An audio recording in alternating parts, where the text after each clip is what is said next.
If you want to know why guys win shows and lose other shows, it's number one, how you look, obviously, and have you peaked on that day, but it's also who you're competing against.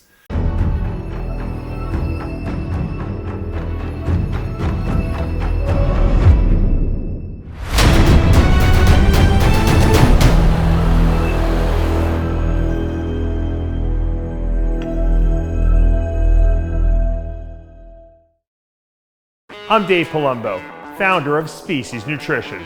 From my earliest bodybuilding days, I believed in only putting the best in my body, and that lives on in the Species Nutrition line of products. I put my name and reputation on every bottle of Species Nutrition products. If you want to be your absolute best, join the evolution.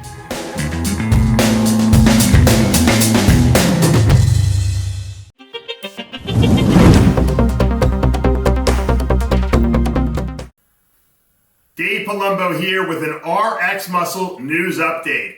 The IFBB Toronto Super Show Men's Open has let out, and the winner is Sasan Heirati. Finally, always a runner-up, never a contender, never a winner. Finally, Sass seals the deal, beats a very good Regan Grimes, clinches not only the title and the prize money, but also a Mr. Olympia berth. He'll be at the Olympia now in October. Congratulations, Sass. Sass has been a guy who has just hit every single show this year. He has not given up, and you know what? He's gotten better.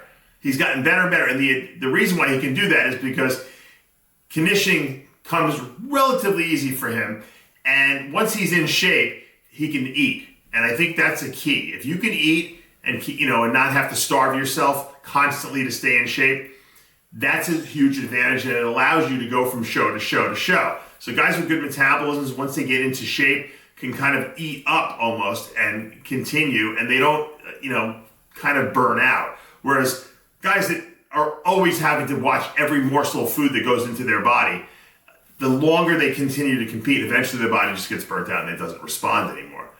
But he also has a very strong mindset because, let's face it, not many guys can do this many shows. A lot of people would have given up by now and said, you know what, I did 4 or 5 shows, it's enough. I guess I'm just not going to make it this year. And look, he had every right to do that because Regan just won last week, or was it 2 weeks ago, and clinched his berth to the Olympia.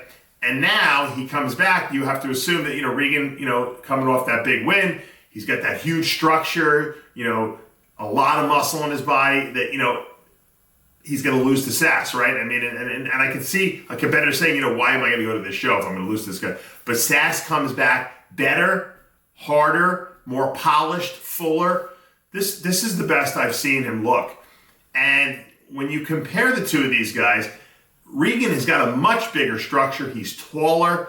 He's got more wow to his physique. He really, he brought up so many, weak body parts that he had in the past that are just not weak anymore. Everything is really good on Regan's physique. And that makes him very difficult to beat structurally. Sass is not as structurally big. He doesn't look as impressive when you first see him standing there on stage. But as they started going through the poses, you start to see why Sass wins this show. First of all, Regan is not as hard as Sass. Sass has got a better tan than Regan. Regan is at some points in the prejudging starting to sweat, which is showing that, maybe his conditioning is not quite what it needed to be. Maybe it wasn't quite as dry as he needed to be, which is what the case was. And Sass actually beats him in some shots pretty convincingly. If you look at that side chest shot, which is a big shot for Regan, Sass has got a crazy, crazy side leg. It just looks nutty.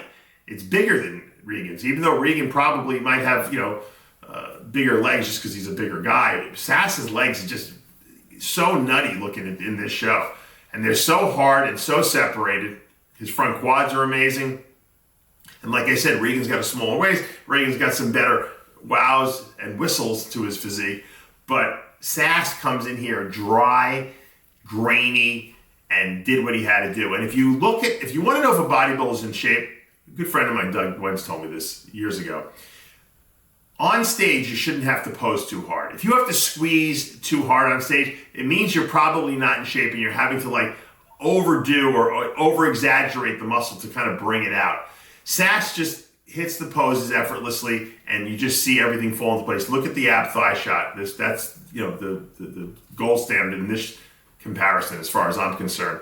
He just wins that shot hands down. And Regan has a good ab thigh usually, but Regan is like trying to squeeze and vacuum and over flex his leg, and you can see he's sweating at this point. So that just shows you that Sass is where he needs to be, Regan's not. And that's really why Sass won the show, because Regan Grimes is I think, a better bodybuilder than Sass on his best day.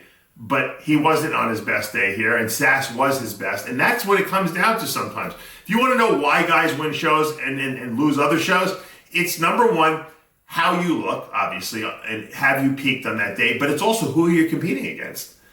Because if Sass would have had one guy that was better structurally than him here, who was in better shape, he would have lost. But he was the best guy on that stage, and that's why the judges rewarded him with first place. And I'm glad they did. Because sometimes you see the bad decisions, but this year we've gotten a lot of really, really good decisions from the judging panel. They've been doing a great job.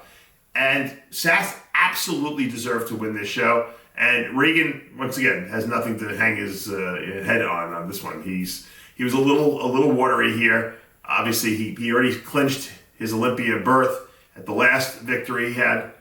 And I think when we see Regan at the Olympia, he's going to come in a lot harder and a lot drier because he has to.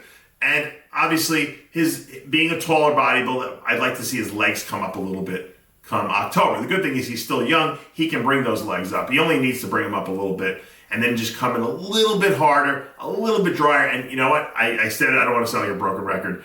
He's got to tan more. Get a base tan, Regan, please, before you get to the Olympia. Have a nice dark base tan on you, and then when you get the spray tan on you, you're going to look way more polished. Sass should be the poster child for what your tan should look like on stage. Just impeccable. He looks great. I mean, he's dark anyway, but he tans. You can tell he tans. He has a base tan. That's not just from spray tan. I can guarantee that. And some guys just have that kind of skin too, that they take good to the spray tan, and some guys need a base tan before they get sprayed. But I'll tell you this, I've never seen a guy who had a really good base tan or a woman who had a really good base tan that didn't look amazing when they got spray tanned after. Doesn't happen. But I've seen it go the other way. I've seen guys with weak tans, or no tan, who get spray tan, and sometimes they look great and sometimes they don't. Don't leave it to chance. It's silly to do that because that's just not professional. And you know what? If you lose because of your tan, shame on you. You're not a professional. That's the way I see it. But great battle here. I think the crowd got their money's worth up there in Toronto. It was a Sunday show. They love to do their Sunday shows up there. And Chris Aceto and I will be wrapping up the entire show on Heavy Muscle Radio. We're going to be going live at 2 p.m. Eastern Standard on Monday. That's probably going to be our new day from now on. We've been doing some on Sundays and some on Mondays, but we're probably going to go to Mondays full time. But that's going to be 2 p.m. We'll break down the whole show. Courage Opar, I got to give you a shout out. You look great in that 212 division. Fantastic. Congratulations going back to the Olympia as well. For now, though, I'm out of time. We will continue this conversation on Heavy Muscle Radio. Like I said, Monday at 2 p.m. Eastern Standard. For now, I'm Dave Palumbo with another RxMuscle news update.